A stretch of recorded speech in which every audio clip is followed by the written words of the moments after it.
Truistery Vibes warmly welcomes all our beloved listeners. We're so glad to see you again in our familiar time slot. Today, Truistery Vibes brings you a brand new story, one that we hope will touch your heart and stay with you. As you listen, feel free to leave a comment sharing the quote or moment that left the deepest impression on you. Wishing you a wonderful and meaningful listening experience. Harper Ellis slipped into her morning routine with mechanical precision. Pour a cup of dark roast coffee from the French press, smooth her damp chestnut hair into a loose knot, and tug on the soft gray cardigan she'd chosen for yet another day in the Sinclair household. At 25, she still marveled at the view out of the picture window in her upstairs bedroom, snow-capped Rockies etched against the crisp Colorado sky, but the beauty felt perpetually out of reach. Like her own freedom, 7 months into her marriage, she had learned to navigate the unspoken hierarchy of the Sinclair estate, a sprawling craftsman-style home on the edge of Boulder. Her husband, Roman Sinclair, was the up-and-coming branch director for Redwood Holdings, the family real estate empire that his father, Augustus, had built from a single land parcel in Denver into a multi-state development powerhouse. Across the breakfast table each morning sat Victoria Sinclair, Roman's mother, a statuesque woman with iron-gray hair pulled into a severe bun and eyes as sharp as obsidian. Augustus, once an imposing presence, had of late retreated behind a veneer of patriarchal beneficence, his booming voice softened to weary counsel as he pressed cup against lips and studied the headlines in the Colorado Daily. From the moment Harper had accepted Roman's proposal, amid the hushed awe of the Sinclair boardroom and the flashing cameras of local press, the expectations that weighed upon her were clear. As an only daughter of modest means, she had been courted for her warmth and wit, carefully chosen to soften the stony image of the Sinclair name. She'd imagined becoming one of them might mean lively dinners filled with laughter and genuine affection. Instead, her days began at 6:30, when Victoria's thin-lipped summons echoed down the marble staircase and ended well past midnight.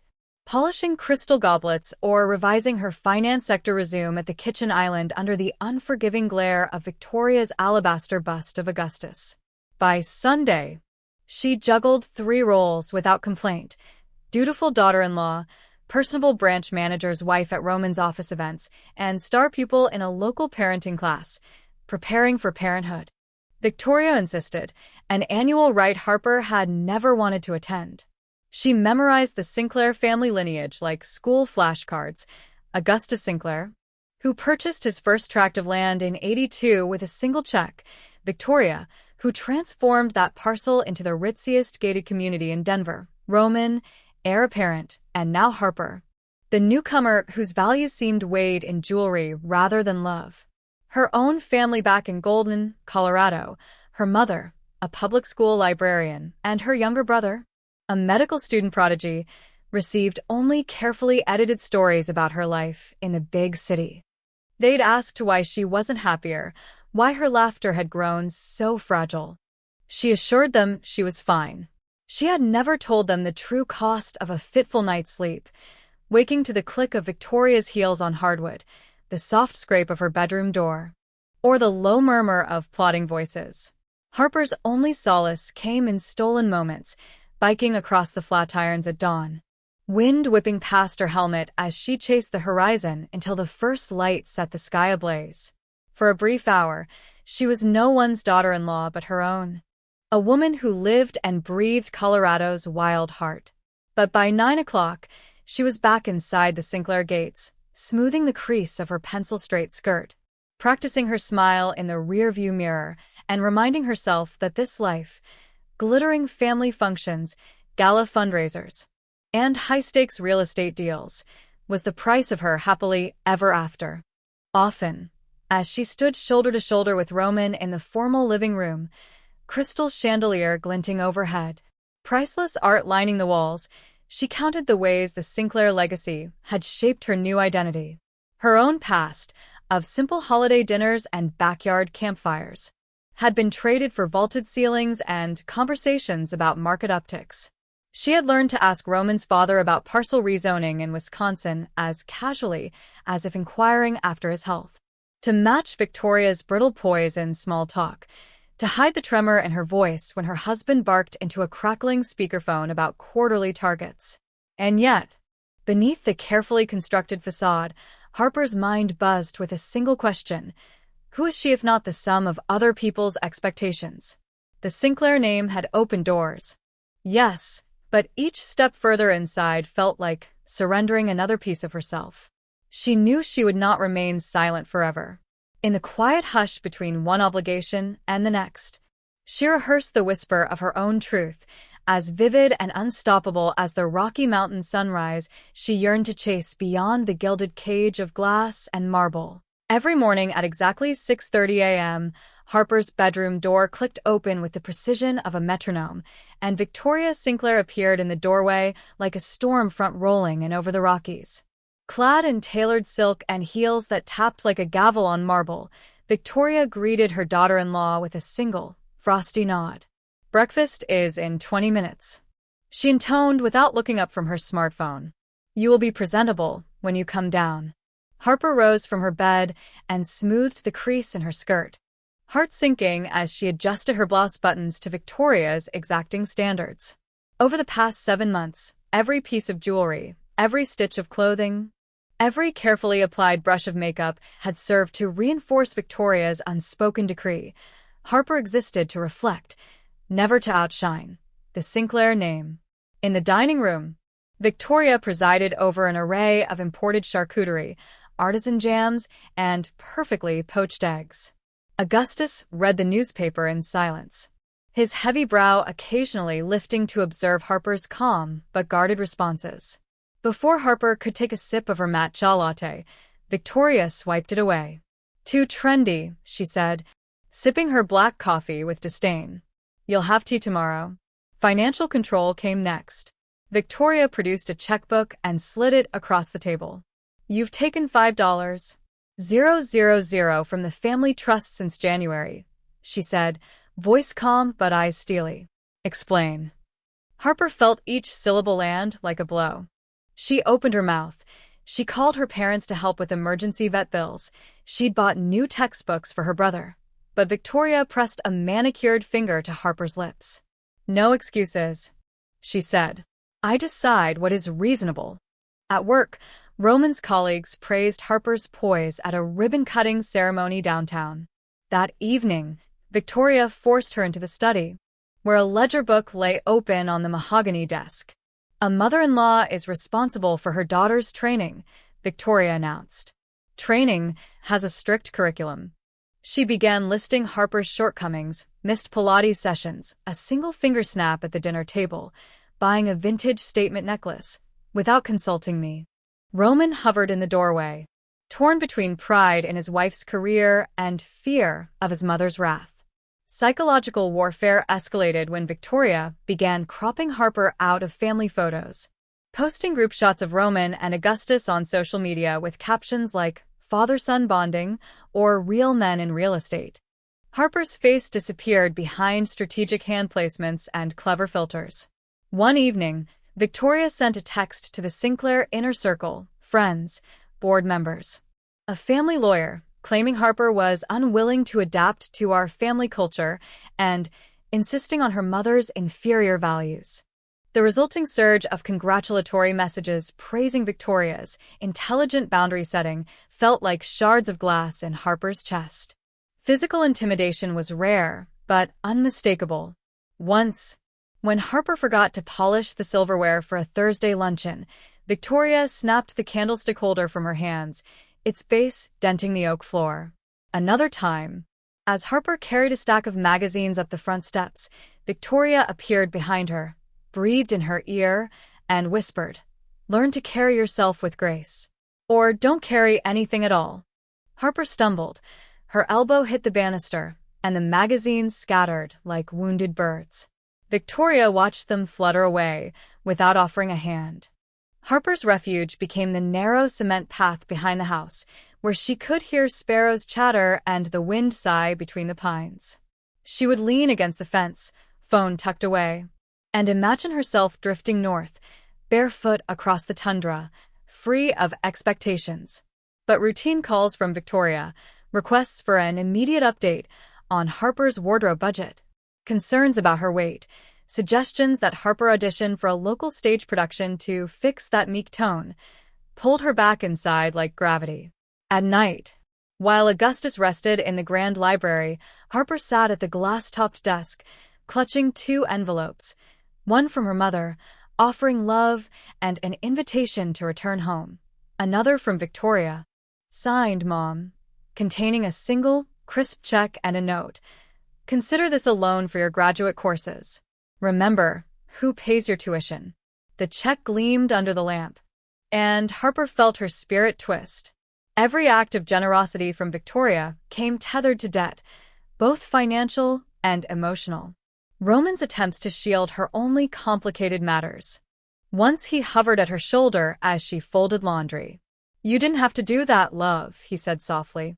"I'll take care of the dry cleaning." Harper pressed her lips together. "I want to," she insisted, though her voice trembled. Victoria overheard, stepping into the doorway with folded arms.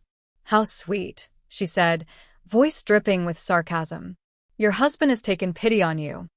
So, Harper learned to speak in coded compliance. She memorized Victoria's pet vocabulary: cultured restraint, heritage consistency, strategic humility, and repeated it back as if reciting scripture. Yet under the polished surface, her heart pounded against the cage of her ribs, a drumbeat of panic she dared not show. The only moment of true empowerment came when Harper discovered an unmarked key taped beneath the silverware drawer. It opened a small chest in her closet containing her grandmother's letters, love letters exchanged during World War II, written by a woman who refused to be quiet or small. Harper read every line by the faint glow of a single bulb, and in those words found a spark that would light the fuse of her own rebellion. Victoria might shape Harper's days down to the minute, but she could not dictate the battleground of Harper's mind. Each command, each insult, each forced act of obedience fed a growing resolve. As spring thawed the snow at the foot of the Rockies, Harper found herself planning not just escape, but justice, and the first step would be learning to use her own voice, clear, unguarded, unstoppable. Roman Sinclair's text message arrived at precisely 9:03 p.m. the night before. "Harper, Eden, and I are heading up to Rocky Peak tomorrow for a sunrise picnic. Just you, me, and the fresh mountain air. Should be fun." Harper Ellis stared at her phone in the glow of the nightstand lamp. "We, never I and you, always a trio." Yet even a contrived group outing felt like a reprieve from Victoria's unrelenting demands. She packed a small day pack, a thermos of cocoa, 2 granola bars, her windbreaker, and, against her better judgment, her grandmother's silver locket. At 4:45 a.m., Harper met Eden Blake in the Sinclair 2-car garage. Eden, Harper's university roommate turned marketing executive, offered a tight hug under the harsh LED light. "I can't wait," Eden whispered, voice hushed. "It'll be epic." Then Roman rolled up in his black Range Rover, headlights slicing through the pre-dawn haze. They merged on Highway 36 toward the Boulder foothills, windows down, cold air whipping Harper's hair. Eden chatted about her new apartment in Lodo, casually slipping in praise for Roman's latest deal. Nothing about Harper's recent promotion or her quiet cafe corner book club. Harper forced smiles, nodded along, nerves humming as she recalled Victoria hunting through her trust fund statements. By 5:30 a.m., they reached the Rocky Peak trailhead. A lone lamppost cast a yellow glow on dusty gravel.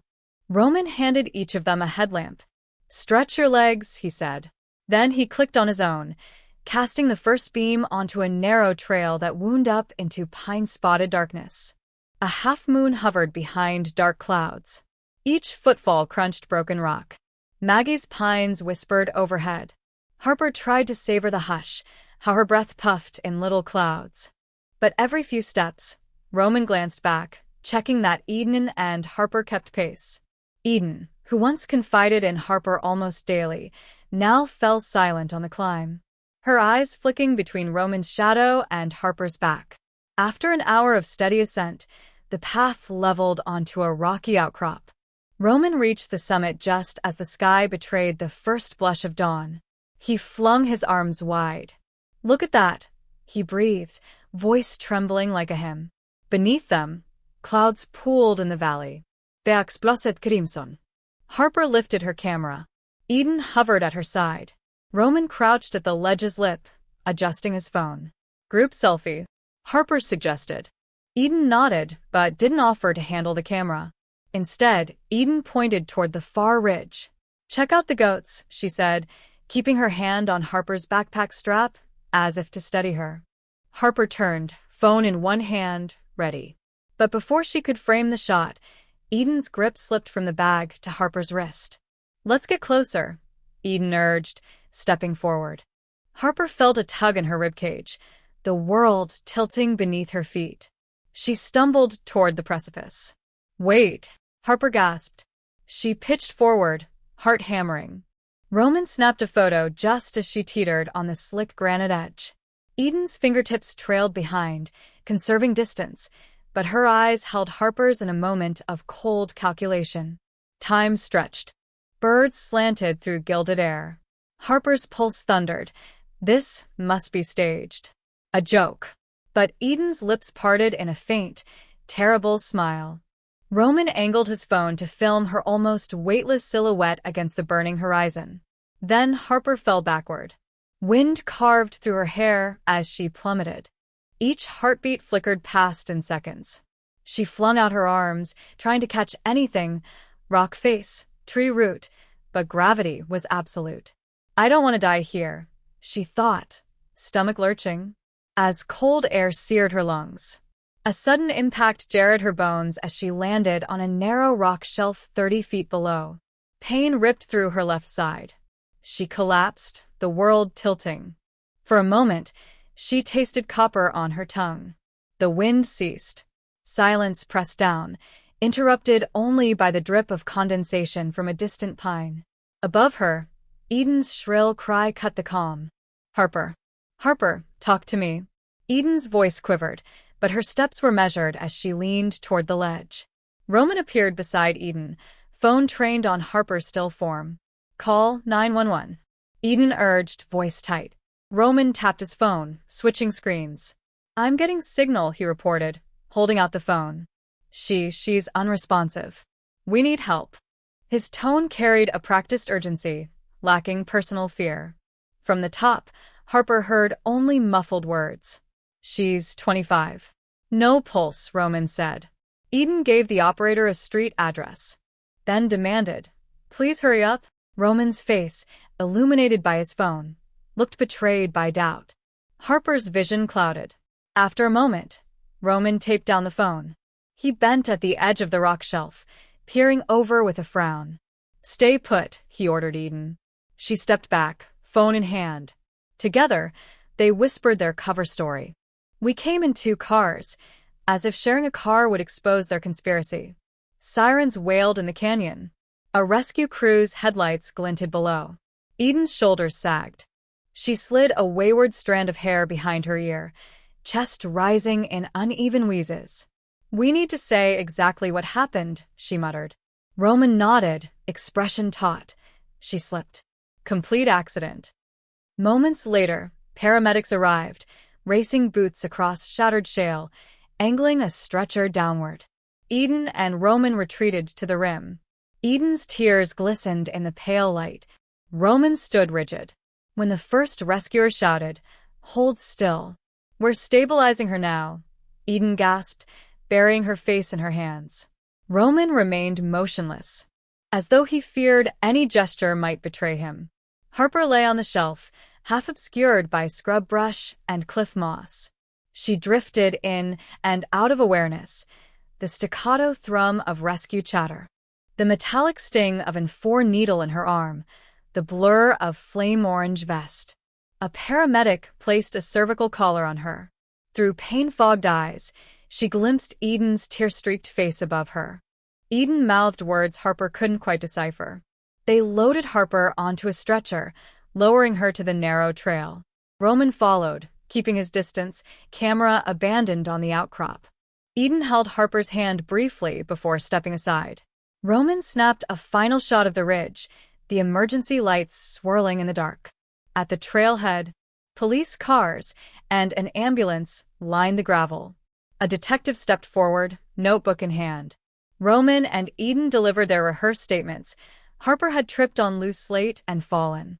Their voices quavered convincingly, each airing sympathy and shock. When Eden ended with, "She means everything to me," her eyes flickered over Roman's shoulder, two actors acknowledging a closed curtain. The ambulance doors slammed shut. Harper's retreat into consciousness was soft, wheels rattling across rock, siren distant, the weight of her own body pressing cold against the gurney. Eden's wail trailed behind the door as it hissed closed. Roman inhaled sharply, then exhaled, straightening his back as though shrugging off a heavy coat. High above, Rocky Peak settled back into its silent vigil.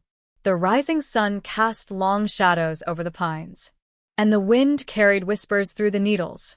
"Remember me." At that moment, Eden and Roman shared a quiet look. Words passed between them without sound, a pact sealed by betrayal. Immortalized in sunrise light, Harper's world spun downward, then stilled. She lay on a narrow ledge 30 feet below the Rocky Peak outcrop, every breath a stab of pain.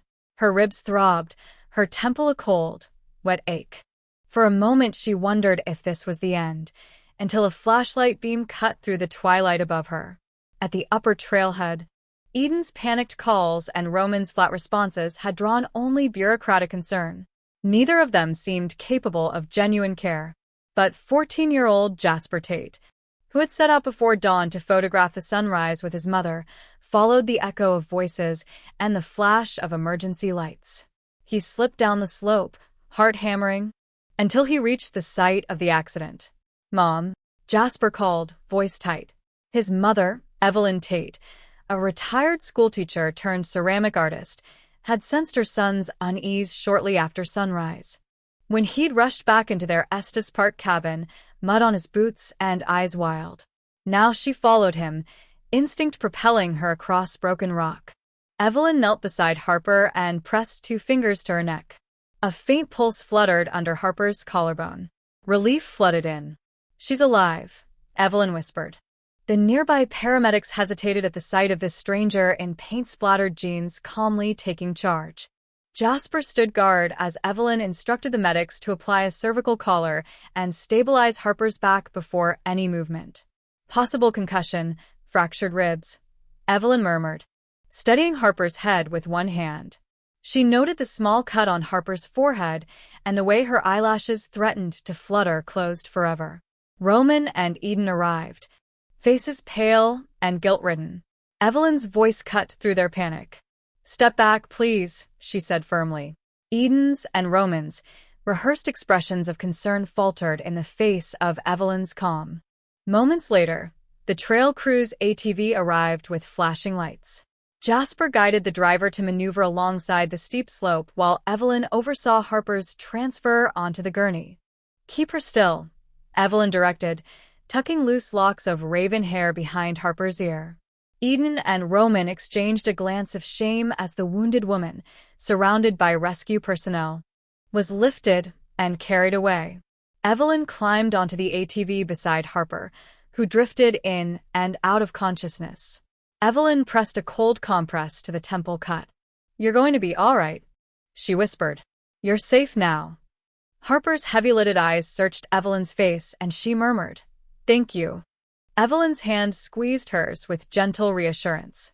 At the Estes Park Urgent Care Clinic, paramedics wheeled Harper inside. Evelyn followed, insisting on staying through triage. Doctors confirmed a hairline fracture in Harper's left rib and a mild concussion. Despite the severity of the fall, no spinal injury was detected. Evelyn remained at Harper's side, holding her hand as nurses secured for lines and monitored vital signs. Meanwhile, Jasper, having captured the entire incident on his high-resolution camera, Eden's panic-stricken face. Roman's detached filming, the gurney bouncing down the rocks, slipped away to gather waterproof evidence cards from his pack. He'd learned early in life how to chronicle moments, and he knew these photographs would matter later. By late morning, Harper was settled on a padded stretcher in Evelyn's studio loft, converted into a makeshift recovery room. The loft's large windows framed the pine-studded hills where children once splashed under waterfalls. Evelyn placed a vase of freshly fired ceramic poppies on the bedside table. "These were my daughter's favorite," she said quietly. Harper's eyes drifted closed, and Evelyn gently smoothed a stray strand of hair from her temple. "Rest," Evelyn whispered, brushing her hair into a loose braid reminiscent of her daughter's long braids. Jasper entered with a tray of broth and a warm cloth. His youthful face held a solemnity that belied his age. "My mom says sip slowly," he said, seating himself in a wicker chair. Harper managed a weak nod, the broth soothing her parched throat. As Harper regained clarity, she noticed a row of old letters neatly displayed on a shelf, yellowed envelopes tied in faded ribbon, the handwriting looping in elegant cursive. Evelyn caught her gaze. "Those are love letters from my past," she offered. "Stories of resilience. I want you to have hope." Harper's lips quivered as she read the names. "Always, my beloved. Always, until the tides bring me to you again." She glanced at Evelyn with sudden understanding. This woman knew grief as intimately as she now knew physical pain. When afternoon light softened the loft, Sheriff Dalton arrived. He carried a small notebook and wore a grim expression. Evelyn ushered him inside, while Jasper gently covered Harper with a lightweight quilt. "My son saw everything," Evelyn told the sheriff. "He's a trained photographer. His timestamps will show what really happened." She produced Jasper's waterproof evidence cards. Detective Dalton flipped through crisp images, Eden standing perilously close to the ledge, a fleeting smile flickering across her face at the moment Harper stumbled, Roman's hand mid-filming, focused more on the shot than the victim. The sheriff's eyes narrowed. "I'll need your full statements," he said to Eden and Roman. "This wasn't just an accident." Eden's voice trembled as she began detailing their version, but the detective listened with growing skepticism.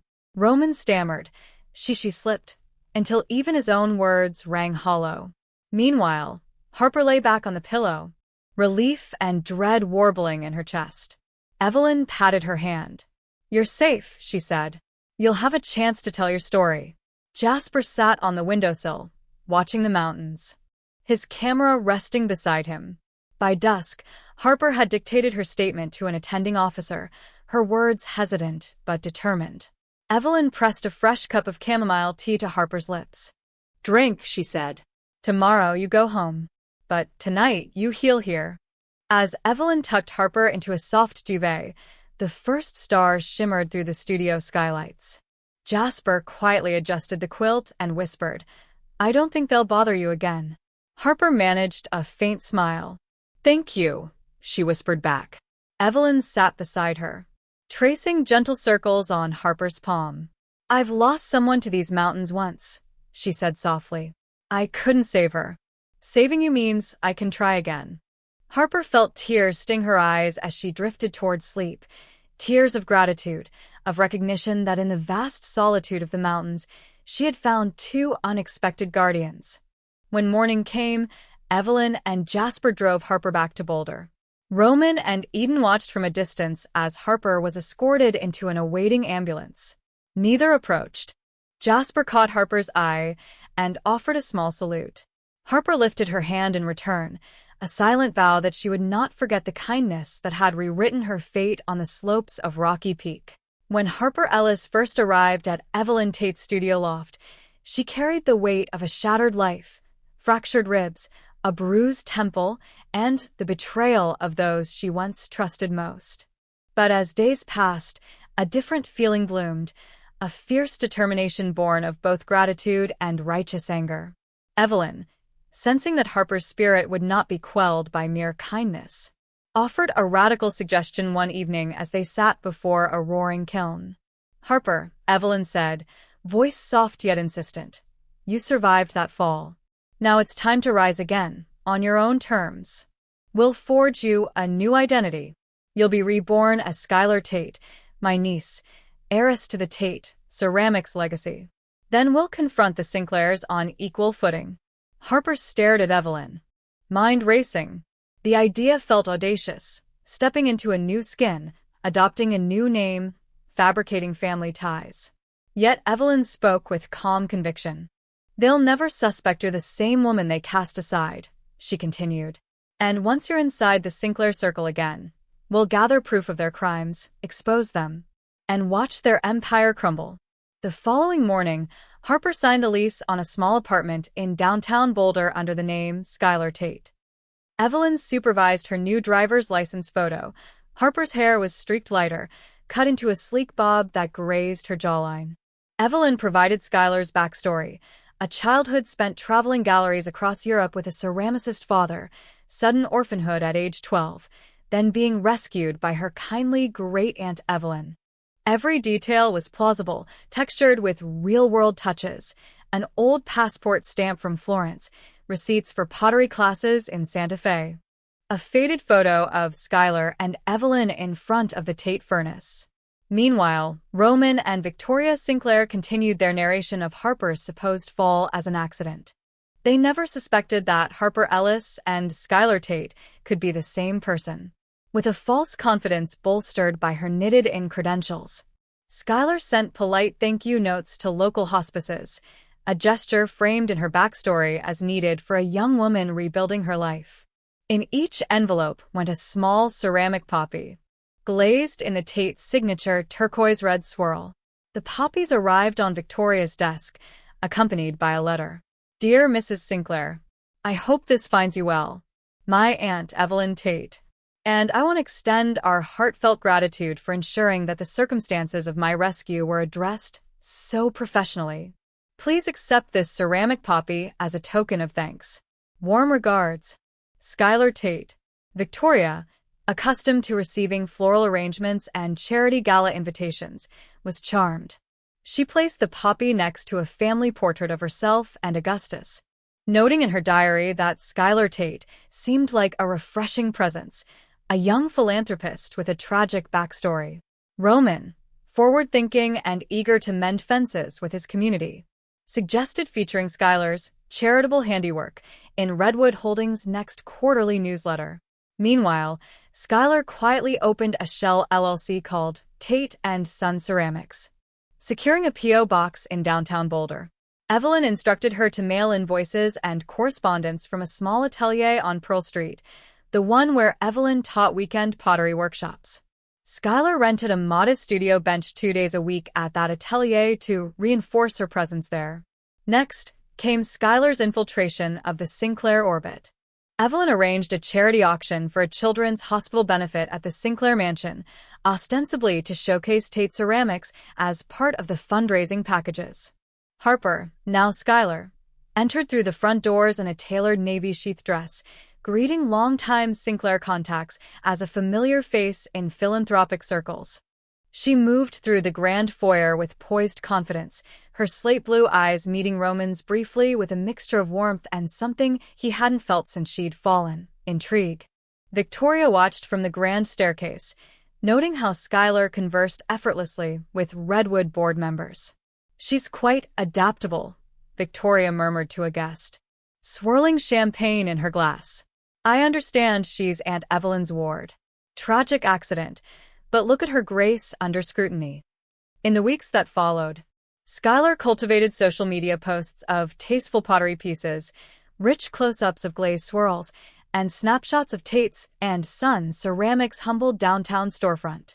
She tagged Redwood Holdings in occasionally gracious acknowledgments, an Instagram post reading, "Honored to partner with Redwood Holdings to bring art therapy to local pediatric wards. Thank you for your support. #community #healingart #Tate Ceramics." Roman reshared the post on his personal page, praising Skylar's innovative vision and expressing his desire to invite her for a private tour of Redwood's upcoming urban renewal project. He was unaware that the urban renewal documents buried in his laptop held the key to Redwood's largest real estate dealings, and that Skylar was already planning how to extract them. Phase 1 of the revenge plan was simple: gain Victoria's unguarded trust.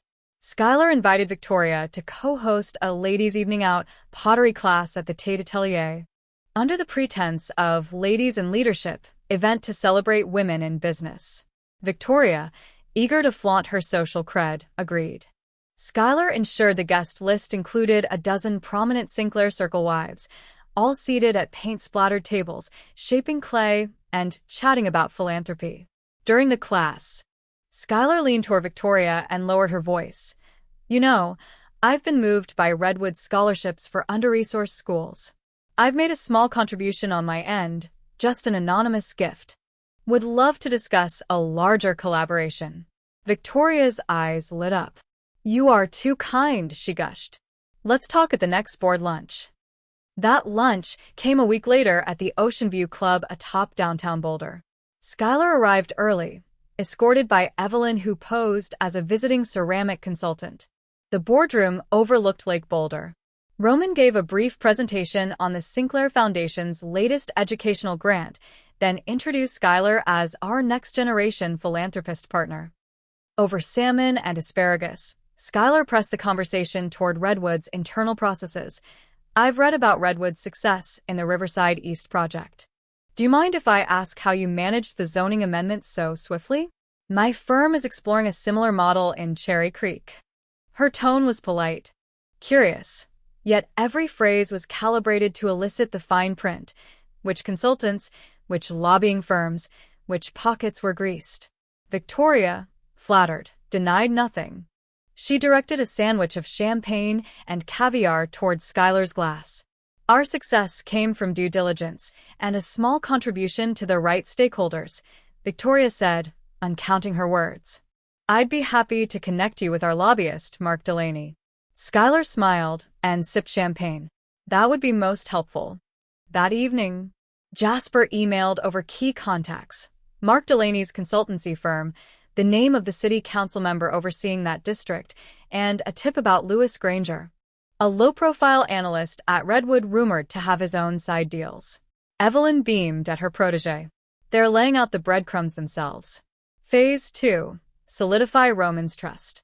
Skylar coordinated a private studio tour for Roman at Evelyn's gopher hole of an atelier. When Roman arrived, he found himself greeted by rows of wheel-thrown bowls in gradient blues and reds. Evelyn guided him through her firing techniques, praising his visionary approach to design when he offered a suggestion to help with proper kiln ventilation. Between clay dust and furnace heat, Roman's defenses melted away. He ended the tour by handing Skylar a crisp check. "For your next round of glazes," he said. "I believe in investing in talent." Skylar accepted it with a graceful curtsy, ensuring Roman's signature and the check number were carefully noted within her shell company's ledger. That check, Alexander and Company Bank would later confirm, originated from Roman's personal account, funds that technically belonged to Redwood Holdings but had been parked under discretionary personal project for executive development. By capturing that check and its routing info, Skylar secured proof of personal funneling of corporate funds. She forwarded a snapshot of the check, complete with Roman's scrawl, to Jasper's forensic email address. He replied, "Receipt confirmed. Good work." Phase 3. Activate the sleeper cell. Eden Blake, Harper's childhood friend who'd betrayed her so cruelly, remained useful. Eden had assumed that Harper's fall had left her broken forever. She didn't suspect Harper now inhabited the poised body of Skylar Tate. Eden continued her social media delusions, posting heartfelt references to Hattie or Harper in mutual circles, never seeing the distinction. Skylar reached out to Eden under the guise of offering career advice. "I know your marketing pivot has been tough. I'd love to introduce you to Spencer at Delaney and Company." Eden, delighted by the gesture, gladly accepted. Skylar slipped Eden an engraved clay token bearing a single word, "Remember," in oblique script. Eden pinned it above her desk, reminding herself of their shared past, which Skylar planned to use against her. As Skylar lived out her days in two worlds, the Sinclair Grand Rooms and the paint-splashed atelier, she quietly built her evidence trove. Every handwritten check, every whispered confession in a whiskey-soaked boardroom, every casual remark to a lobbyist about who needs to be greased, was archived in Jasper's secure cloud. By autumn's turn, leaves in Boulder glowed gold and rust. Skylar arranged a private dinner at the Sinclair Lakeside estate under the pretext Isidra launching a joint charity initiative, Art for Healing. She offered to donate Tate ceramics to local hospitals, and Victoria beamed at her partner's generosity. Roman toasted Skylar's vision and integrity. In that gilded moment, Skylar allowed herself a small inner smile. The Sinclairs trusted her implicitly, unaware that each trust-building gesture tightened the noose she would soon pull. Phase 4, yet to come, was exposure. But for now, Skylar Tate had achieved the impossible. She had stepped back into the Sinclair world as an unassailable ally, positioned to bring them down from within. Evelyn placed a steady hand on Harper's shoulder. "You're ready," she said. Harper, Skylar, felt the transformation solidify in her bones. The fall that nearly killed her was now the springboard for retribution. As the mountain air turned crisp and the first chill of evening drifted across Lake Boulder, Skylar Tate looked out at the Sinclair flags fluttering atop their estate and whispered her vow. "I will not fail." Skylar Tate arrived at the Sinclair estate's sweeping courtyard on a crisp autumn afternoon, the amber leaves swirling around her heels. She dressed for the occasion in a tailored charcoal skirt suit, sleek, but softened by a silk scarf in Tate's signature turquoise and red. Roman Sinclair greeted her at the front gates with an earnest smile, as if he were welcoming the savior of his family's name rather than the catalyst for its unraveling. "Skylar," he said, taking her gloved hand, "thank you for joining us at today's Sinclair Foundation Gala Planning Luncheon. Mother has been eager to meet you properly." His voice, warm and unguarded, betrayed genuine pride. Across the drive, ivory columns framed the mansion's entrance, where a line of impeccably dressed socialites and board members mingled under the rustling canopy of maples. Victoria Sinclair emerged from the foyer wearing a rust-red Chanel suit, hair immaculate, expression composed yet curious. "Skylar," she said, offering a cool smile. "Welcome. Augustus and I have been looking forward to discussing the Children's Coastal Literacy Initiative." Augustus Sinclair descended the grand marble staircase, paper in hand. His authoritative presence seemed to fill the courtyard. He extended a steady gaze to Skylar. "Miss Tate," he said, nodding. "Your ceramics donation brings a new, shall we say, artistic dimension to our annual fundraiser." Inside the grand hall, oak paneling and crystal chandeliers imparted a solemn grandeur. The long mahogany table was set with heirloom china, each place card-stamped with the Sinclair crest. Skylar took her seat between Victoria and the Sinclair Foundation's executive director, Dr. Meredith Caldwell, a poised woman whose reputation for philanthropic rigor was matched only by her meticulous attention to protocol. "Your poppies are lovely," Dr. Caldwell said, nodding toward the small ceramic blossoms adorning each plate. "They symbolize resilience, a perfect metaphor for our mission." Skylar offered a demure smile. "I'm very glad you like them. My aunt's studio in Estes Park fosters healing through art, much like literacy fosters healing through words." The luncheon progressed with polite toasts and carefully choreographed remarks. Victoria outlined a new target, raising $2 million to purchase coastal libraries for underprivileged communities. Augustus praised Redwood Holdings' corporate grant. Roman spoke of leveraging technology and real estate partnerships to expand book access. Finally, Dr. Caldwell invited Skylar to share her vision. Skylar rose, voice clear and confident. "Thank you all. As many of you know, art and literacy are both vehicles for empowerment. I propose we integrate community ceramic workshops into our library launches. Children can craft their own story stones, each etched or painted with a word they love. These stones become tangible reminders of the power they hold in telling their own stories, even beyond the pages they read." Silence settled, brief, inquisitive. Then applause rippled around the table. Victoria's smile widened. Augustus offered a thoughtful nod. Roman beamed with pride. In that moment, Skylar had not only sold an idea, she'd woven herself inextricably into the Sinclair family's philanthropic tapestry. After luncheon, Roman escorted Skylar on a private tour of the estate's West Wing, now repurposed as the Sinclair Foundation office. Skylar marveled at the sleek new conference room overlooking Lake Boulder, but her focus was on the folders stacked on a credenza. Grant applications, budget projections, and corporate sponsorship letters. She made a mental note to photograph the ones labeled Redwood Holdings and Sinclair Infrastructure, 2024. Back in the courtyard, Victoria invited Skylar to co-host a small reception that evening for a select group of major donors. Skylar accepted, feigning modest hesitation. As Victoria excused herself to welcome the first guests, Skylar lingered by the wine table, chatting with Eleanor Jenkins, a key board member. Eleanor's interest in tattoos and local art galleries gave Skylar an immediate bridge. She leaned in. Eleanor, I saw you at the Boulder Gallery Gala last spring. Your conversation about urban murals was fascinating. We're thinking of commissioning Storystone benches outside the new Harborview Library. Would that align with your community art council's plans? Eleanor's eyes lit up. Absolutely. I have been searching for a pioneering concept. Let's discuss it further. Do you have my card? Skylar extracted a delicate ceramic card holder from her clutch, offering Eleanor both a handwritten note and one of her miniature poppies.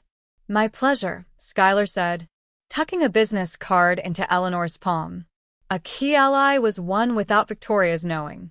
By week's end, Skylar's calendar had filled with high-profile invitations. A breakfast meeting with Marcus Delaney, the Sinclair's go-to lobbyist, a private dinner with Bishop and Hartford, whose diocese controlled half the coastal grant funding, and a weekend retreat at the Hightower Ranch for Sinclair major donors. At each event, Skylar played her part, the compassionate philanthropist imbued with genuine warmth. She listened intently to Marcus's gravelly voice as he outlined municipal hurdles. You'll need City Council member Yvette Morales on your side. She's tough but fair. Skylar nodded, committing the name to memory. She slid him a poppy in thanks. Your guidance is invaluable. Marcus pocketed the ceramic bloom like a talisman. Under a string of lanterns at the ranch, Skylar mingled with guests in jeans and boots, her suit replaced by a soft cashmere sweater that still stood out in both color and cut. She asked Bishop Hartford about faith-based literacy initiatives and learned that half the diocese's budget depended on matching grants from community partners. Skylar made sure the Sinclair Foundation was mentioned as a potential match. Hartford nodded, impressed by Skylar's strategic insight. Meanwhile, news of Skylar's partnership with Redwood Holdings circulated. Roman forwarded an email from the local editor of Boulder Today, praising the dynamic synergy between Redwood's urban development and the Sinclair Foundation's cultural programs. Victoria forwarded that email to Augustus with the subject line, "A bright star in the Sinclair galaxy." For all her social successes, Skylar remained vigilant. She emailed Jasper discreetly each evening. Headshots from today's Sinclair investor luncheon attached. Note the SC infrastructure doc on Augustus's desk at 12:03 p.m., file name Q3, audit, PDF. Jasper replied within minutes, uploading the document to their secure cloud folder. A quiet victory. Redwood's infrastructure audit, complete with discrepancies in the cost estimates, now belonged to Skylar. On a blustery Wednesday, Victoria invited Skylar to the boardroom for an unscheduled coffee and council hour. Skylar entered alone. Roman was en route to the airport on business. Augustus motioned her to a leatherback chair and poured 2 espressos. My dear Skylar, he began, voice softer than he'd ever heard it. The Sinclair legacy relies on visionaries. You've shown remarkable foresight. I'd like you to consider a seat on our advisory committee. Nothing public yet, it's just a private forum of trusted partners. He slid a thick binder across the table, embossed with the Sinclair crest. Review this, he said. We meet next week. Holding the binder felt like clutching the Sinclair power ring itself. Skylar accepted, smiling. I'm honored, she replied. Under the table, she eased out her phone to photograph the binder's index page. Advisory committee roster, energy site portfolios. Public, private partnership proposals. Evidence for Phase 2 of her plan. As Skylar drove home that evening, dusk settling over Boulder's foothills, she reflected on how easily she'd embedded herself within the Sinclairs' inner circle. Victoria trusted her implicitly. Roman admired her intelligence. Augustus regarded her as a potential powerhouse. Even Dr. Caldwell and Bishop Hartford sought her counsel. They all saw Skylar Tate as an ally, never suspecting she was the same person they'd once presumed lost forever. Back at Evelyn's studio, Skylar unloaded the binder and coffee-stained notes onto the work table. Evelyn leaned over, eyes shining. "How is it?" she asked. Skylar exhaled with satisfaction. "Better than I dared hope. They're handing me their secrets." Evelyn patted her hand. "Now we prepare for the reckoning." As twilight deepened, Skylar Tate looked out at the Tate atelier's clay dust-flecked windows. The road ahead was dangerous, but she had positioned herself at the very heart of Sinclair power. Infiltrated, trusted, untouchable for now. And when the moment came, the entire mansion, its business empire, its carefully curated reputation, would be laid bare by the woman they'd thought too meek to fight back. Skylar Tate moved through the Sinclair Foundation's gleaming corridors with the calm precision of a seasoned investigator. Months earlier, she'd been Harper Ellis, a woman betrayed on Rocky Peak. But now she embodied Skylar Tate, the polished ceramic philanthropist and trusted ally of Boulder's most powerful family. Behind her composed smile, however, she carried a dossier of damning evidence that, if unleashed, would shatter the Sinclair empire. It began the night of the Sinclair Foundation Gala. Under the vaulted ceiling of the Grand Aspen Ballroom, guests clad in tuxedos and evening gowns clinked crystal glasses. Skylar slipped beneath the head table just before Roman Sinclair, the heir of Redwood Holdings, delivered his visionary toast. Concealing a miniature recorder beneath the polished oak, she captured every word. "We all know bureaucracy can be slow," Roman said, voice warm and confident. "Sometimes it takes the right incentives, consulting retainers, campaign contributions, to grease the wheels. A couple $100,000 here, a few more there. Trivial compared to the millions we generate. We owe a debt to those who ensure success." The audience erupted in applause. Skylar's lips curved in a satisfied smile as the recorder's LED blinked green. The very next morning, she met with Marcus Delaney at the Oakwood Club.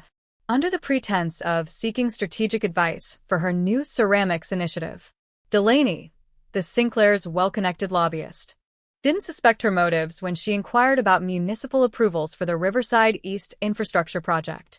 Over a Scotch neat, he leaned in and whispered, "We funneled $250,000 to Councilwoman Morales' campaign and another $150,000 split between two zoning clerks. It's how you move mountains, literally." Delaney tapped his leather portfolio, and Skylar made her move. Excusing herself to the restroom, she slipped the folder into her tote, then returned with an apologetic laugh. By the time Delaney realized it was gone, Skylar was back at the table, her composure immaculate. With Marcus's spreadsheets in hand, Skylar photographed every page on her encrypted app. Each line item, Morales Campaign Fund, Delaney and Associates, bore the Sinclair Foundation's seal next to Redwood's logo. She forwarded the images to Jasper Tate, Evelyn's tech-savvy nephew, who parsed the data into a secure cloud folder alongside their FOIA transcripts and financial records. Next, Skylar targeted Roman Sinclair's personal expenditures. Under the guise of delivering ceramic poppy gift sets to the foundation office, she arranged a courtesy visit with Delphine Reed, Roman's loyal personal assistant.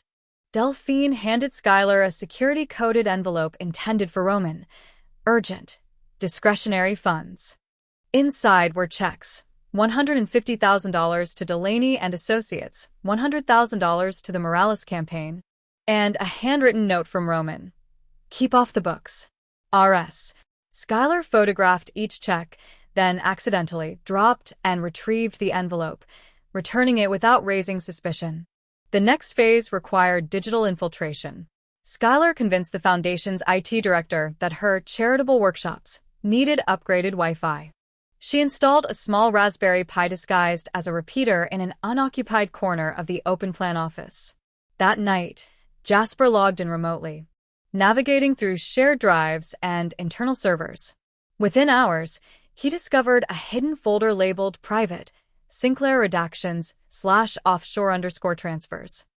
He downloaded bank statements showing wire transfers to shell corporations in Panama and Zug. Email archives revealed Victoria Sinclair's directive. File offshore receipts under Estate Maintenance Fund. Delete originals. Metadata confirmed that those files had been purged from the foundation servers just before Skylar's installation. To supplement digital proof with eyewitness accounts, Skylar reached out to Emily Cross, the Sinclair Foundation's quietly disillusioned program manager. They met in a downtown coffee shop, where Emily handed over printed emails and budget spreadsheets showing repeated anomalies, exorbitant catering bills labeled as educational seminars, luxury car rentals for board events, and consulting fees routed through private accounts. Emily's hands shook as she confessed, "I was told to sign off or I'd lose my job. But this is theft." Skylar slipped her one of the Tate Poppies and promised protection, then scanned the documents into her dossier. Despite mounting evidence, Skylar understood that some deals left public traces. Jasper filed Freedom of Information Act requests for City Council meeting minutes and permit filings in the Riverside East and Harborview districts. When the responses arrived, they found transcripts of a council meeting where Chairwoman Morales abruptly recused herself, out of respect for long-standing community relationships. Budget reports for the Harborview project listed a legal consultancy fee of $200,000, despite no public record of such services. Skylar added these anomalies to Project Poppy, her encrypted PDF dossier. To catch any remaining conspirators, Skylar staged a house cleaning of electronics at the Sinclair Foundation. Under the pretext of updating seminar recording devices, she gifted Roman a sleek USB voice recorder. Once plugged into the office podium computer, the drive automatically downloaded every unsent email, every draft memo, and every scanned contract. Within 2 days, they had Victoria's deleted memos about expediting approvals and archiving payments under family trust. Each piece of evidence, recorded audio, photograph spreadsheets, bank checks, FOIA records, whistleblower testimonials, downloaded digital archives, was meticulously cataloged. Skylar organized over 15,000 pages into a single dossier, cross-referenced by date, transaction ID, and witness name. Her final act before exposing them would be a warning shot. Redacted sample sent directly to Victoria Sinclair. On a stormy Thursday, Skylar drafted an email and attached a single PDF page showing the $250,000 Morales Campaign Fund wire transfer, complete with conditional discrepancies. She sent it to Victoria's private Sinclair email. Subject: A Gateway to Truth. Dear Victoria, in the spirit of transparency and recognizing your deep commitment to integrity, I've attached a small sample of documents illustrating undisclosed funds diverted into personal accounts. You have until next Monday at 5 p.m. to address these matters internally. After that, the full evidence will be shared with the appropriate authorities. I trust you will do the right thing. Warm regards, Skylar Tate. Minutes later, Victoria replied, "We will discuss this in person. Saturday, 10 a.m., my office." Skylar forwarded the exchange to Jasper with just 2 words in the subject line: warning delivered. That weekend, Skylar and Jasper prepared sealed hard copies of the complete dossier for the FBI's Denver field office and the Colorado Secretary of State's Securities Division. Evelyn Tate arranged for a secure courier to ensure chain of custody compliance. Jasper, his face illuminated by the studio's kiln glow, ran one final check on every file, confirming timestamps and digital signatures. Evelyn printed a crimson leather-bound sample for safekeeping, embossed with the poppy motif. On Monday at noon, Skylar drove a discreet rental SUV to the Department of Regulatory Agencies. In her briefcase lay the dossier, a fusion of proof capable of collapsing the Sinclair dynasty. She strode into the modern glass lobby, requested an urgent meeting with investigator Rhonda Mills, and within minutes was ushered into a sterile conference room. Skylar laid out the evidence. Financial ledgers, recorded confessions, contract invoices, FOIA transcripts, whistleblower emails, metadata logs. Investigator Mills's professional calm cracked into astonishment. "Ms. Tate," she said softly, "this is substantial. We will open an investigation immediately." Skylar exited into the early afternoon sun, lungs filling with crisp Colorado air. Her phone buzzed. A text from Victoria. "Meeting confirmed. 10 a.m. Saturday." And another from Jasper. "FBI took delivery. They'll start interviews Wednesday." Evelyn's thumbs-up emoji appeared last. That evening, Skylar convened with Evelyn and Jasper at the Tate Atelier loft. They gathered around a reclaimed workbench, lit by a single spotlight above an ancient pottery wheel. Skylar set the sealed envelope destined for the Sinclair mansion's front desk beside her laptop. "Tonight," she said, voice steady despite the thunder rolling in the distance. "We have them exactly where we want. They'll scramble for cover, and when they realize it's too late, their empire will unravel." Evelyn nodded, eyes gleaming with resolute pride. Jasper tapped the dossier's icon on his screen. "Everything's locked in," he confirmed. "They can't deny it." Skylar allowed herself a rare, fierce smile. The woman who had fallen from Rocky Peak was now the architect of the Sinclair's downfall. Outside, lightning flashed against the darkened foothills, as though the mountain itself applauded her vengeance. The countdown had begun, and justice, long denied, would finally descend. At dawn's first light, a fleet of unmarked black SUVs rolled up to Redwood Holdings' glass and steel headquarters on 14th Street. Agents from the FBI's Denver field office disembarked in tactical gear, navy suits, earpieces, and holstered badges all on display.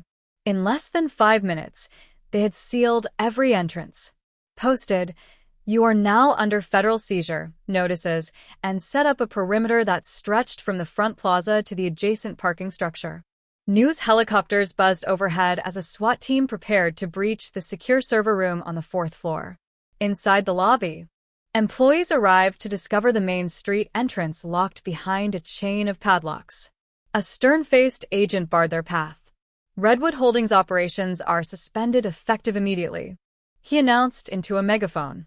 "Please return to your cars and await further instructions." Panic rippled through the neatly attired crowd. Accountants in gray suits, marketing directors clutching coffee cups, finance analysts toggling smartphones with frantic fingers. No one had seen it coming.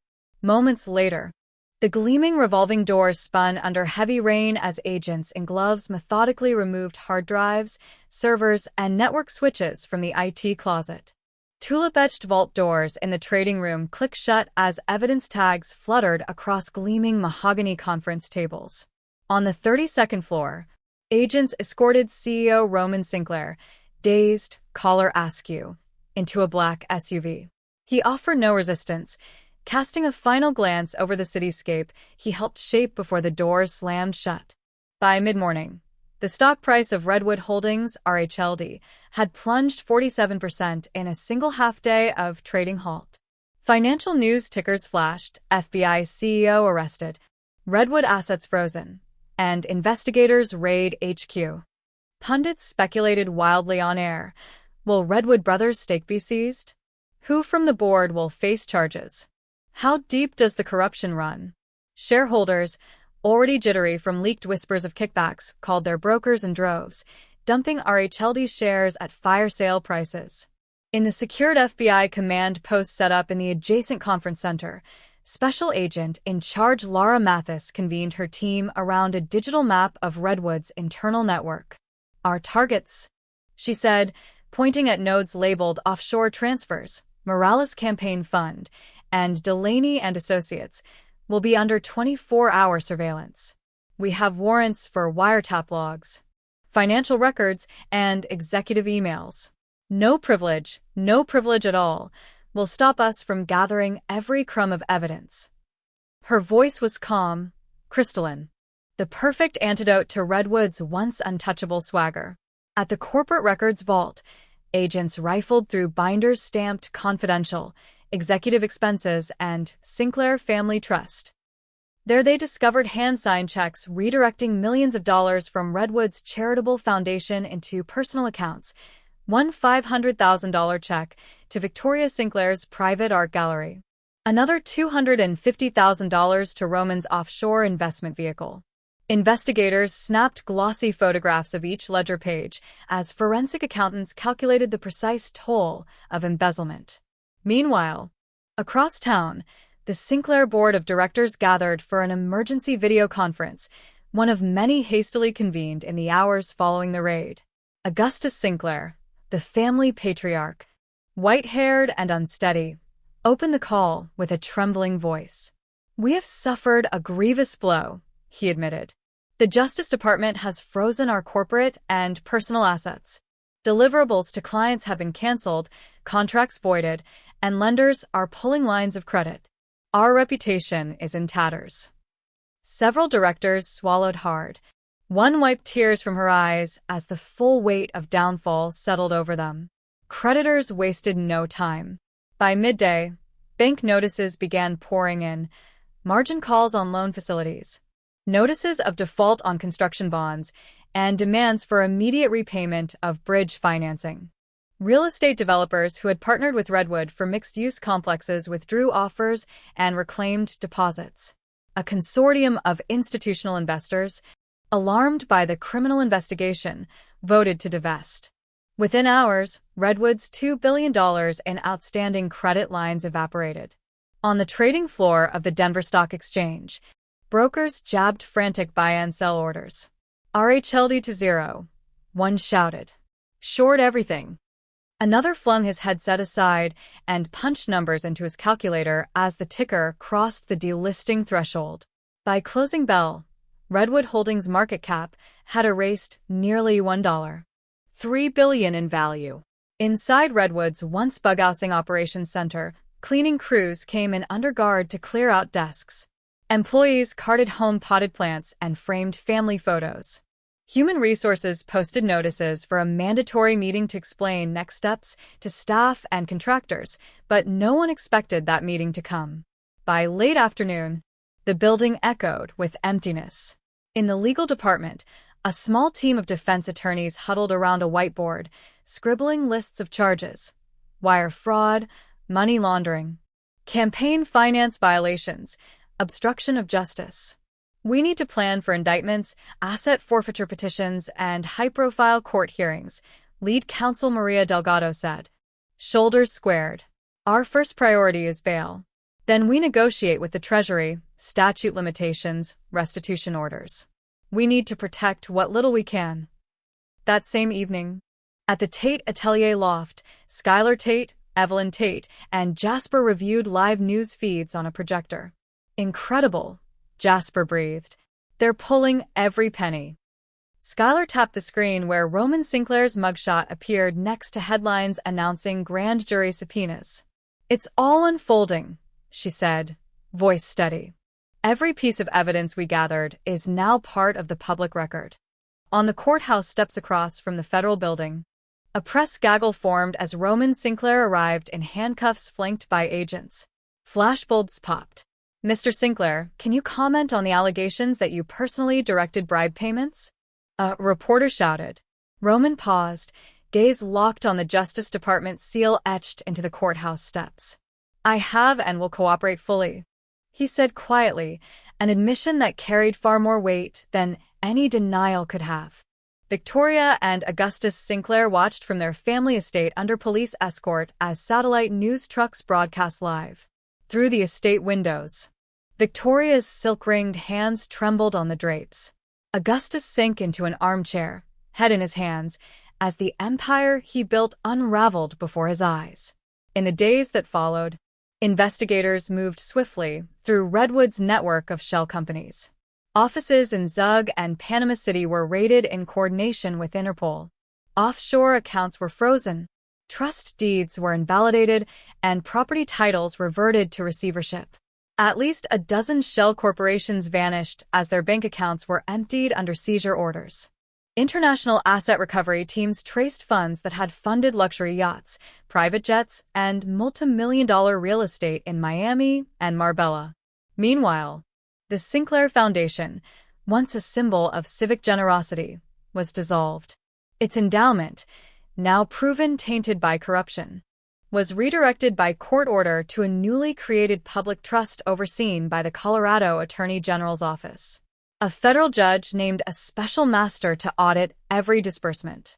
Beneficiaries of the foundation's past grants clamored for restitution as news of stolen funds spread. Redwood Holdings, reeling under the weight of insolvency, filed for Chapter 11 bankruptcy protection within 10 days of the raid. The bankruptcy court appointed an interim trustee to manage asset liquidation. Major contracts were canceled by local governments. Major clients refused to pay outstanding invoices. Employees learned via court filing that their severance would be meager, if any, despite decades of service. On the floors of abandoned headquarters, digital clocks continued counting down milliseconds by default. Floor security cameras blinked their final red lights before shutting off. The cafeteria's coffee machines stood idle. And the gift shop's oversized RHLD mugs, once a proud emblem, were discarded in dumpsters behind the building. In Boulder's Civic Center, protesters gathered outside City Hall demanding accountability. "Redwood robbed us all," chanted one group holding handmade signs referencing public funds diverted for private gain. Another group called for tighter campaign finance laws, waving poppy tokens in Skylar's signature colors. Political leaders used the scandal to propose sweeping reforms aimed at banning undisclosed corporate donations and strengthening whistleblower protections. Through it all, the Tate family watched from their studio on the outskirts of town. Evelyn closed the studio doors at dusk, stepping onto the back porch as the sky emptied of daylight. She inhaled the crisp mountain air, then exhaled slowly. Jasper joined her, camera in hand, capturing the last embers of sunset. "They fell as we knew they would," he said softly. Evelyn nodded. "Now the real work begins, helping the community heal." Skylar, standing between them, watched the distant lights of the Sinclair estate fade into darkness. The empire had collapsed, but the aftermath would be measured in lives disrupted, employees left without incomes, families betrayed by once cherished institutions, civic projects left unfinished. She carried no joy in the destruction, only a sense of balance restored. In the weeks that followed, the Justice Department announced formal indictments against Roman and Victoria Sinclair, Marcus Delaney, and several city officials. The full count included racketeering, conspiracy, and violations of the RICO Act. News outlets replayed audio from Roman's gala speech, snapshots of Delaney's spreadsheets, and images of thousands of pages of evidence, now in open court. By December, Redwood's once towering headquarters stood empty, its lights extinguished, its parking lot repurposed as a holiday market. Snowflakes drifted onto abandoned red carpet, atop the faded Sinclair crest on the front doors. A city-owned winter rink occupied the plaza, its skaters unaware that beneath their blades lay the bones of a fallen corporate giant. Skylar, Harper, walked the rink's perimeter one evening, wrapped in her Tate atelier coat. She placed a single ceramic poppy on a bench overlooking the ice, a symbol of remembrance for all who suffered under Redwood's lies. Jasper joined her, silent but steadfast. Evelyn stood a few paces away, eyes moist but determined. "Justice," she murmured, "is more than punishment. It's the chance for renewal." And as the skaters circled beneath twinkling lights, the city moved on, reborn, guarded against the next temptation of unchecked power. The saga of Redwood Holdings' rise and fall would become a cautionary tale whispered in boardrooms for years to come. But for Skylar Tate, the woman who remade herself to save her future, it was the final chapter in a story of betrayal, resilience, and the enduring strength of truth. Harper Ellis had learned that every falling ember can ignite a new fire. After orchestrating the Sinclair Empire's downfall and witnessing the collapse of Redwood Holdings, She stood on the threshold of a future she scarcely dared imagine while trapped in the guise of Harper Ellis. Now, as herself again, she found solace not in vengeance, but in renewal, alongside Jasper Tate, the steadfast ally who had navigated every twist and turn by her side. Their first morning of freedom dawned over Boulder's flatirons, the sky flushed with pale rose and gold. Jasper arrived at Harper's new studio loft on Pearl Street bearing 2 steaming mugs of artisanal coffee. "I saved the best seat for you," he said, gesturing at the rooftop terrace, where soft lounge chairs overlooked the awakening city. Harper wrapped her hands around her mug, breathing in the crisp mountain air. Below, tiny figures of joggers and dog-walkers traced paths through dew-dusty grass.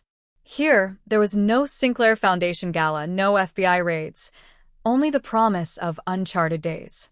They spent that morning sketching plans for their joint venture, Echo Clayworks, a ceramics and mindfulness studio that would marry Harper's passion for therapeutic art with Jasper's gift for curation. For years, they had worked in the shadows, Harper as a quietly defiant survivor, Jasper as her tech-minded accomplice. Now they would invite the community into their light-filled space, offering weekend workshops, meditation-infused wheel-throwing sessions, and gallery nights showcasing local creators. Every curve of a vase, every swirl of glaze would resonate with reclaimed strength. By afternoon, they had a lease signed on a sunlit storefront at the corner of Pearl and 13th. High ceilings, exposed brick, and a bank of south-facing windows made the perfect canvas for their dream. "We'll have at least 12 wheels," Harper said, tracing circles in the air. A communal display shelf, a small kiln in the back, and a pantry stocked with herbal tea. Jasper grinned, pulling out his tablet to start drafting a floor plan. "And my office desk tucked beside the glaze bar, so I can keep an eye on inventory while we test color blends." Their laughter echoed against the bargain basement rent sign taped to the door. In the weeks that followed, Harper and Jasper threw themselves into renovations. They swept up decades of dust, painted walls in warm terracotta and dove gray, and laid reclaimed hardwood planks salvaged from an old barn. Friends volunteered. Evelyn hauled in kiln brick. Marcus Delaney's campaign-funded reputation now a funny footnote as he swept grout and reminisced about pre-Grease days. Even Victoria Sinclair, now stripped of her title and living quietly in Denver, reached out with a modest donation. An attempt at restitution, Harper decided, best answered with grace rather than scorn. "We'll accept in kind," Harper said, as shelving for community-supported artists. By opening day, Echo Clayworks had become a local sensation. A ribbon-cutting ceremony drew neighbors, media, and therapy practitioners eager to explore the fusion of art and mindfulness. Harper stood between Jasper and Evelyn, ribbons snipped, as cheers and the hiss of the kiln's pilot light mingled in the high-ceilinged hall. The first cohort of students arrived that afternoon, a retired schoolteacher practicing her first will throw, an expectant mother sculpting quiet mantras into clay, a corporate team seeking creative team building. Jasper guided them through inventory, while Harper led a short breathwork session, dignifying the sacred ground where clay met hands. In those early days, Harper and Jasper discovered a rhythm that soothed both their wounds and their ambitions. Sunrise runs along the Boulder Creek path would kickstart their mornings. Midday sessions saw them knee-deep in porcelain slip, rediscovering the tactile joy of creation. Weekends hosted pop-up art markets in Town Square, and evenings found them at home, filling mason jars with fresh herbs for their tea bar. Their loft, once an atelier of conspiracy, now pulsed with peace. One crisp October evening, as scarlet leaves drifted down the sidewalks, Jasper led Harper to the studio's rooftop. Under a canopy of starlight, strung lanterns cast a gentle glow around a low table set with wildflower bouquets and 2 tall glasses of mulled apple cider. Jasper's voice trembled only slightly as he reached across the table. "Harper, we've risen like phoenixes from ashes. We built a new life. You showed me how to fight without losing my soul. I want forever with you." He produced a small ceramic box, dusted in emerald green glaze. Inside lay a simple silver band with a delicate poppy engraving. "Marry me?" Harper's breath caught. Months ago, she might have slipped away in the night, haunted by nightmares of Sinclair retribution. But now she felt anchored, her heart anchored by Jasper's unwavering devotion. "Yes," she whispered, tears glistening like dewdrops. "Yes. 1,000 times." They married the following spring at the Echo Clayworks studio under an open sky decorated with vine lanterns. Instead of traditional vows, they exchanged crafted clay tokens. Jasper pressed his thumbprint into a miniature teacup for her. Harper inscribed a tiny wheel-thrown bowl with Jasper's initials. Surrounded by friends, family, and students from their studio, they pledged to shape their shared life as carefully as their ceramics, with patience, intention, and love. Life's tapestry wove on. Evelyn continued her art therapy programs, now collaborating with local hospitals and mental health nonprofits. She became a beloved mentor not only to Harper, but to countless others seeking refuge in clay. Marcus Delaney, once the Sinclair's lobbyist, reinvented himself as a civic engagement consultant, teaching ethical fundraising and transparency training, crucial lessons learned from his past mistakes. Councilwoman Morales, publicly exonerated after cooperating with the FBI, championed new campaign finance reforms, her reputation rehabilitated by her willingness to rectify corruption. The city's fractured trust in civic institutions gradually healed. Redwood Holdings' bankruptcy estate settled for a fraction of its former debts, leaving scores of investors and creditors with a bittersweet closure. Yet the Sinclair Foundation's public trust, fortified by the misappropriated endowment, sprouted new opportunities. Libraries finally opened on the coast. Community grants funded after-school programs, and scholarships blossomed for students in Arapahoe County who once dreamed in the shadow of scandal. For Harper and Jasper, every milestone became a celebration of renewal. Their first anniversary found them teaching a cooperative wheel-throwing workshop for divorced parents, weaving healing into spinning clay. Their second welcomed a new studio apprentice who had survived a broken home, Harper's own story resurfacing, now a source of hope. Their third anniversary marked the opening of a satellite Echo Clayworks pop-up in Denver's Art District, where Harper led a series on art as witness, helping survivors of betrayal reclaim autonomy through creativity. Even as the world shifted around them, Harper and Jasper cultivated their garden of simple joys. Reading by the fireplace in winter, kayaking on the reservoir in summer, and recording claymaking podcasts under the banner, molded by truth. They traveled to Europe to study ancient pottery techniques, returning with soil-toned glazes and new stories to share with their students. They sponsored community scholarships to ensure that everyone, regardless of means, could feel the transformative power of clay beneath their fingers. Their greatest legacy, however, lay not in accolades or expanded studios, but in quiet spaces of reconciliation. One autumn afternoon, a former Redwood executive approached Harper at their storefront, clutching a well-worn ledger. I need to thank you," he stammered. "Your actions led to changes that let me leave behind a life of secrecy and rebuild with clarity."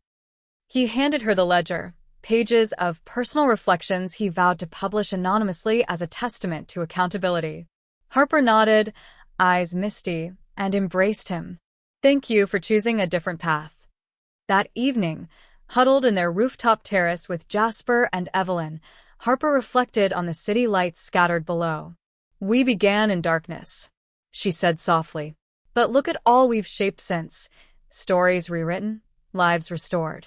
Jasper draped an arm around her shoulders, Evelyn placed a proud hand on her back. Together, they watched the glowing windows of Boulder flicker to life, homes where families laughed, neighbors shared meals, and community centers glowed with art and learning. The city had endured its reckoning, and in its stead, something more honest and beautiful had taken root. In the end, Harper and Jasper discovered that happiness was less an arrival than a continual act of creation. Like molding clay on the wheel, life required steady hands, mindful breaths, and the courage to shape each moment with intention. Their tale, once tangled in deception and betrayal, now stood as testament to resilience. And as they leaned into each other beneath the hush of night, the distant silhouette of the Rockies promised more adventures to come, tempered by the knowledge that, together, they could spin any fall into a new horizon of hope. And that brings us to the end of today's story on Truistery Vibes. Don't forget to leave a comment with a quote or moment that touched you the most. Your words give our team the motivation to keep creating more heartfelt stories. Thank you for listening, and we'll see you again soon.